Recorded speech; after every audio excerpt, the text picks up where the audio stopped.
ಚಂದ. ಯಾವ ಮಾತು ನಮಗೆ ಹಿತವನ್ನುಂಟು ಮಾಡುತ್ತದೆ, ಯಾವ ಮಾತು ನಮಗೆ ಅಹಿತವನ್ನುಂಟು ಮಾಡುತ್ತದೆ ಅನ್ನೋದನ್ನ ತಿಳಿಬೇಕು, ತಿಳಿದ ಕೇಳಬೇಕು. ಇದಕ್ಕೆ ಶ್ರವಣ ಅಂತ ಹೇಳಿ, ಇದಕ್ಕೆ ಶ್ರವಣ ಅಂತ.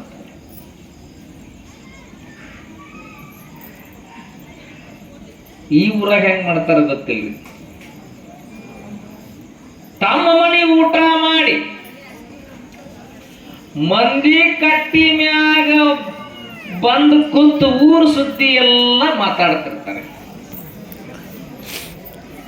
ಒಬ್ಬಗಣ ಒಬ್ಬ 4-5 ಮಂದಿ ಕೂಡಿದಂದ್ರ 4-5 ತರ ಮಾತಾಡ್ತಿರ್ತಾರ. ಇದಕ್ಕೆ ಶ್ರವಣ ಅಂತಾರ. ಇವಕ್ಕೆ ಮಾತುಗಳಂತಾರ.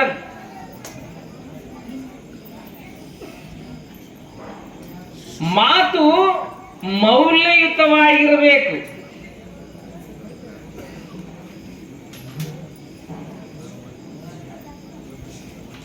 ಸುಖಕರವಾಗಿರಬೇಕು.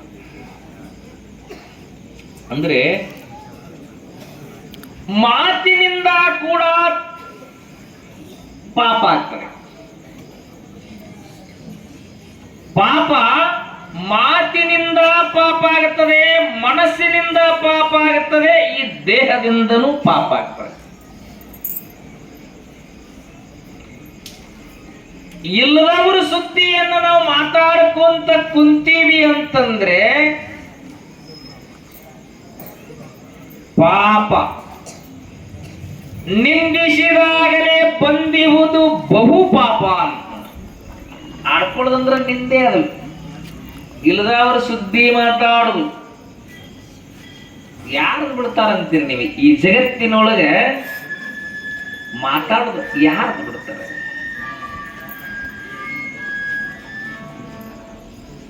ಮಾತುಗಳು ಹೆಂಗಿರ್ತಾವಂದ್ರ ಅಣ್ಣ ತಮ್ಮ ಕೂಡಿ ಬದುಕ್ತಿದ್ದಾರಂದ್ರೆ ನಾವು ಅವ್ರನ್ನ ಬ್ಯಾರಿ ಮಾಡ್ತಾರ. ಅಂತ ಮಾತೇ ಇರ್ತಾವ, ಅಂತ ಮಾತೆ. ಗಂಡ ಹೆಂಡತಿ ಚಲೋ ಬಾಳೆ ಮಾಡ್ತಾರಂದ್ರ ಅವ್ ಕಾಗದ ತಗೋಬೇಕು ಅಂತ ಮಾತನ್ನ ಹೇಳ್ಬಿಡ್ತಾರ. ಚಲೋ ಬಾಳೆ ಮಾಡ್ತಿರ್ತಾರ, ಅಂತ ಮಾತನ್ನ ಹೇಳ್ಬಿಡೋದು. ಇಲ್ಲಿ ಯಾಕಿದ್ರು ಹೇಳಕತ್ತೇನೆಂದ್ರೆ ನಮ್ಮ ದುಃಖವನ್ನ ಕಳೆಯುವಂತ ಸದ್ಗುರುವಿನ ಮಾತವನ್ನ ನಾವು ಕೇಳಕ್ ತಯಾರಿಲ್ಲ. ಆದ್ರೆ ಚಾಡಿಕೋರರ ಮಾತನ್ನ ಗಟ್ಟಿಯಾಗಿ ನಂಬಿಡ್ತೀವಿ ನಾವು. ಎಂತ ಶಕ್ತಿ ಇರುತ್ತೆ ನೋಡ್ರಿ. ಪ್ರಮಾಣಗಳನ್ನ ಕೊಟ್ಟು ನಾವು ಹೇಳುವಂತ ಮಾತನ್ನ ಏನೋ ಬಿಡಂತಾರ, ಏನೋ ಬಿಡ. ಆದರೆ ಸಂಸಾರ ಕೆಡಿಸುವಂತ ಒಂದೇ ಸಂಶಯಾತ್ಮಕವಾಗಿರ್ತಕ್ಕಂಥ ಒಂದು ಮಾತನ್ನ ಹೇಳಿದ್ರು ಅಂತಂದ್ರೆ ಗಂಡ ಹೆಂಡತಿ ಡೈವರ್ಸ್ ಆಗ್ತದೆ.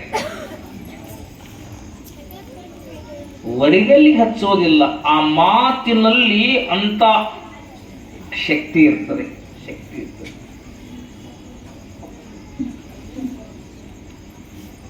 ಒಮ್ಮೆ ಜೀವಕ್ಕೆ ಜೀವ ಕೊಡುವಂತ ಗೆಳೆಯರಿದ್ರಂತೆ. ಜೀವಕ್ಕೆ